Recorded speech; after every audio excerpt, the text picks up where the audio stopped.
How is it good, everyone? Today I'm with my WWE Superstar Shakeup 2019 thoughts video. Of course, in this video I'll be discussing about Raw and SmackDown Live's Superstar Shakeup that took place last night and tonight, pretty much discussing all of these superstars that cross brands and just giving my overall thoughts on them. So in terms of the people that got switched over, I would say it was a pretty good shakeup. I felt like some of the moves were necessary and definitely refreshing to the competitors that did switch brands. Obviously, there were some people that crossed over that kind of were just like mind-boggling, or like, why would you switch those people? Just made no sense. So of course, you had those curveball ones that made absolutely no sense. But then you had some picks who were just like, okay, not sure why they did that move, but it is what it is. But I feel like some of the moves were good, but some of them weren't really necessary or smart on their behalf. But I feel like for the most part, you know, I think for the most part, people will benefit from the brands they were put on. So I don't really mind the switches. But of course, yesterday in Raw, we had the superstars moving over for Raw. And of course, the superstars that went to Raw were the first pick being The Miz, which honestly, I don't know why they switched him from SmackDown Live to Raw.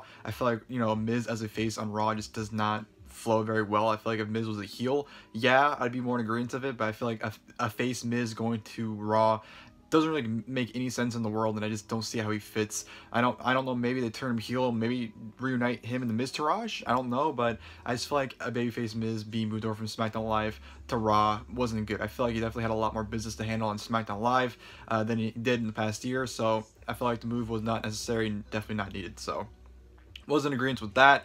Ricochet was placed on Raw. You know, I could see him shining on that show, so I didn't mind him being on it. But then, of course, Aleister Black was also on Raw, so they're staying as a team. I'm pretty sure myself and a lot of people included were hoping, or at least thinking, they would probably separate the two, so that way they can, you know, it'd be a, you know, a good way to split them without having one of them turn on each other. They just split mutually because they went on different brands. But no, it appears they're keeping them as a tag team, which I don't really mind. They're a great tag team, but I think people want to see those two go as individual stars. So even though I don't mind them being on Raw, I would have preferred one on each show. I think that would have been a more logical choice. So there's that. And then of course, a shocking one, the Viking Experience, Eric and Ivar, formerly known as now Hanson and Rowe War Raiders. Why the name change? Beyond me. Their new name completely kills them if you ask me. I know there's been some horrible names some people have had and had great careers still, but the Viking Experience, Eric, Ivar, come on. I understand if they didn't want to use the war in their names, but they could have just called them the Raiders. Like, why did it be the War Raiders? They could have just been the Raiders. Or just, I don't know, Viking Raiders or something like that. I don't know. You could have picked so many better names, but the fact that they chose the Viking Experience, to me, makes them dead in the water immediately. No one's going to get behind that, and that name's not going to be ever over. No one's going to ever fully accept it. So I just think the name change was so unnecessary and needed. Definitely kills the War Raiders if you ask me. But then on Raw, I don't mind. Definitely helps the tag division. Cedric Alexander being graduated from 205 Live and moving on to Monday Night Raw. Very, very happy for him. He's definitely one of the few names on 205 Live I've always felt like would benefit better off on Raw or SmackDown.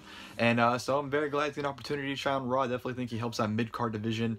And I can see him doing pretty good things on Raw, so I'm happy about Cedric Alexander moving on to Raw.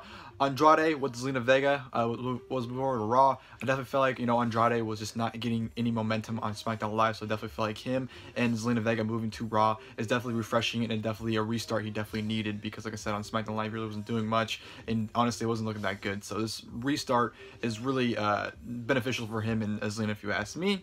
Not only Andrade, but Rey Mysterio got moved over from SmackDown Live to Raw. I'm not sure why. You know, Rey Mysterio has always been a SmackDown guy, especially when he got moved over to Raw in 2008. You know, it only worked for a year, then moved back to SmackDown Live, just because him on Raw just did not click, and I don't think he'll click on Raw this time around either, to be perfectly honest. I don't see him being a fit there, but you know, they can always prove me wrong. Originally, Lars Sullivan was placed on Raw as well, but on SmackDown Live, I guess he got re-switched over to SmackDown Live because they did announce him as part of the official Raw roster after last night, but after tonight, he's actually on SmackDown Live. So don't know what the plan was going on with Lars there. The Usos made the jump ship to Raw. Definitely think it's very beneficial to the Raw Tag Team division, and definitely Usos were a team that definitely needed a fresh start and refreshing matches, and they definitely will have that on Raw. So even though Usos will always be SmackDown Live guys, I definitely think, you know, like I said, a refreshing start on Raw is definitely needed for those two. Sami Zayn was placed on Raw, which I don't mind. It keeps him and Kevin Owens away, even though I'd like to see him as a tag team still. I think them being on separate brands is probably more beneficial for them right now. So don't mind Sami Zayn being on Raw. Naomi's on Raw as well. You know, I kind of saw it coming, especially with the Usos being there. So don't mind her being on Raw whatsoever. EC3's on Raw. I really would have wished he would have been put on SmackDown Live. I do think he could have been better off on there. But him on Raw, I don't think he's going to flow well, even though I do see him as a huge star. He has all the potential in the world, if you ask me. I just don't see them actually doing anything with him. So I think EC3 on Raw is, you know, pretty much dead in water for him. Eric Young, very, very random superstar change, but he's on Raw. I guess they need a new guy main event every week. I don't know. Sanity's broken up officially. You know, Killian Dane put up a thing that they officially broken up because Eric Young's on Raw. Killian Dane's on SmackDown Live, and I guess Alexander Wolf has requested or is getting his release because he put a goodbye statement on his Twitter about WWE. So, breaking up Sanity, don't know why, but, you know, I guess, honestly, Eric Young will probably be released in the year, so... Don't want to say it, but that's how I see his career going. Lacey Evans was placed on Raw, which I thought she'd be placed on SmackDown Live, because I honestly thought they put Charlotte on Raw and put her on SmackDown Live, but I guess they're going to keep Charlotte on SmackDown Live and put Lacey Evans on Raw. Don't mind it. She looked good in her match with Natalya. I definitely think she has more opportunities to shine on Raw now, so especially being a top... competitor on the women's division, I think her being on Raw is the best fit. And then, of course, the last person to go to Raw was AJ Styles, of course, the face that ran the place on SmackDown Live. Of course, SmackDown Live was the house that AJ Styles built. However, I do feel like the same way with AJ Styles I did with the Usos, even though to me he'll always be a SmackDown Live guy, him going to Raw is definitely a refreshing start that he definitely needs. We need fresh matchups, we need fresh feuds, and he just was not getting that on SmackDown Live at this point. So him going to Raw definitely was a, you know, refreshing decision. And, you know, they can put him back on SmackDown Live next year if they really want to, but I definitely think, like I said, he needed a refresh start, and him going to Raw was definitely the best decision. So those are the people to Raw. You know, they got some good talents, but...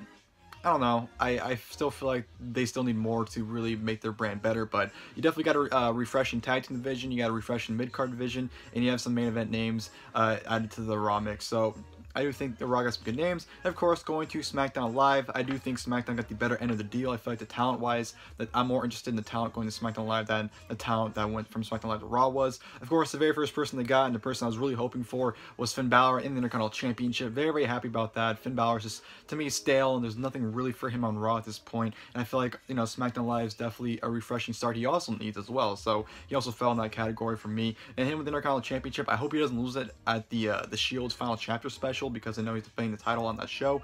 I just hope he doesn't lose it, because I think Samoa Joe end up going to Raw next week or whenever he's back with the U.S. title. So I do think that's going to be happening, but Finn Bálor on SmackDown Live is definitely a change that needed to be done.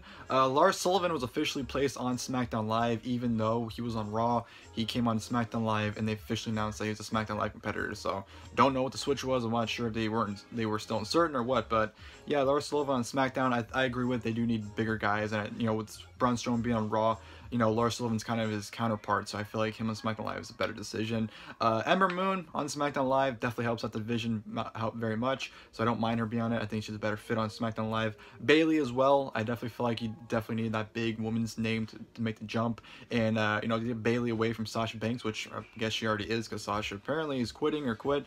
Don't know what situation all is going on Sasha Banks, but I definitely feel like they need a separation, and I feel like Bayley being put on SmackDown is definitely, you know, different, and you know, could potentially put her back you know, put her in the SmackDown Women's title scene. So I think that's definitely a change that needed to happen. Kairi Sane, of course, was called up to now be in a tag team with Asuka. Predictable, I kind of saw that coming, but I definitely think that helps that women's tag team division, and definitely can produce, you know, potentially great future tag team champions if they're still together at that point. So Kairi Sane making the jump to SmackDown Live, adding to a stacked women's roster was a good call. And personally, my personal favorite, and I think biggest acquisition in the Superstar shakeup was Buddy Murphy. I think Buddy Murphy definitely is a strong contender. I could see this man being WWE champion. I think him with the WWE title would be a great title run. Him just dominating SmackDown Live. I can envision that happening. Whether they do it or not with him, I don't know. I don't really trust him to do it, but he can easily be a WWE champion. I can see just matches with him and Daniel Bryan, Roman Reigns, Finn Bálor. The list goes on with Buddy Murphy matches I already want to see with him on SmackDown Live. So I'm very excited to see him on that brand. I think, you know, definitely a future Intercontinental Championship, hopefully a WWE Championship title run sometime down the line as well, is in his future, because I just see great things from Buddy Murphy. So I'm very, very excited to see him make that shift that jump ship from 205 Live to SmackDown Live. And then of course Elias also made the jump, which, you know, I'm okay with. You know, I was kind of hoping it, but I was kind of against it, because I was like, you know what, with the way Elias' act works, you know, I don't think that'd be good TV time on SmackDown for him to take, you know, 10 to 15 minutes with his, you know, his segment, and whoever attacks him or whatever interrupts them.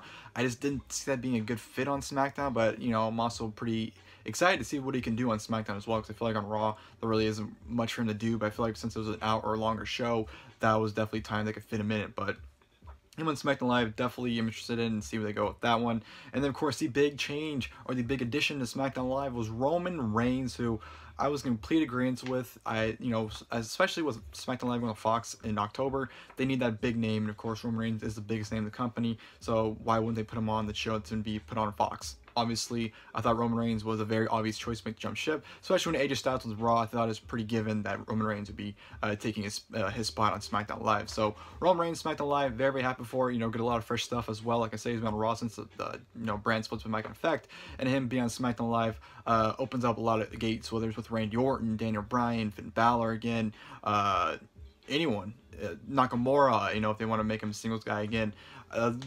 The possibilities are endless with Roman Reigns on SmackDown Live, so I'm very, very excited to see him back on that, on that show, and you know, back with some guys who either haven't seen him face, or guys he hasn't faced in a while. So definitely was needed. Very, very happy about that one as well. And then of course we had 4 people announced on WWE.com that switched over. One being Chad Gable. I'm very happy for. Hopefully they stick with the singles push with him. I think throwing him back together with Shelton Benjamin, even though it hurt, that would help the tag division, since their tag division is pretty non-existent right now, I feel like, on SmackDown Live.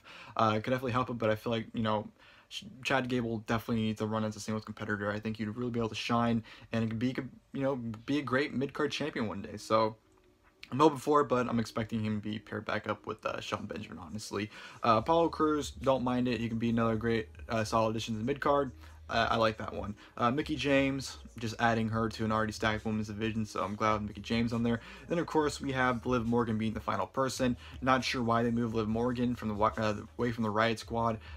Liv Morgan's either not going to be used at all, or she's going to be constantly squashed. That's all I can see her doing. I don't see her amounting to anything on SmackDown Live, so I feel like breaking the Riot Squad up for no reason at all, especially when you could have used Liv and Sarah still as a tag team at least, I think was an idiotic decision, and I just don't see her having much success. But I think SmackDown got stacked. Even though Raw kind of took the tag teams and some of the mid-card talent, I feel like SmackDown got really loaded with the bigger names, and they also got, you know, a loaded women's division out of it, as well as, you know, some solid mid-card talent as well that could be utilized better on this brand than they were on Raw. So I definitely do feel like SmackDown got the better end of the deal. I'm definitely more interested to see how the Raw guys fare on SmackDown Live compared to the SmackDown Live talent on Raw now. So I'm definitely looking forward to SmackDown Live even more because of the talent they got. I'm very excited to see how they do, and I'm really excited for fresh matchups. Raw, not really that excited for it, but, you know, we'll see how it plays out. Obviously, you know, Nikki Cross and Heavy Machinery still aren't even on a brand, so they'll probably announce some more changes throughout the week. Honestly, I can see them announcing more changes, just saying that, you know, just because they ended on Raw and SmackDown Live doesn't mean they stopped changes throughout that week. So I can see more changes being made, but those are the official changes as of right now. I'm pretty satisfied with them. I think, you know, like, at least for the future of SmackDown Live, it's in good hands. But Raw's got some talent as well. You know, Aleister Black, Ricochet, Andrade, the Usos, Sami Zayn. They had some good accusations as well, but like I said, I'm just more excited to see how the Raw talent do on SmackDown Live over, you know, the other way around. So, hope you guys liked the video. If you guys did, please feel free to leave a like below. And of course, until next time, I'll see you guys later. Thank you guys for watching the video.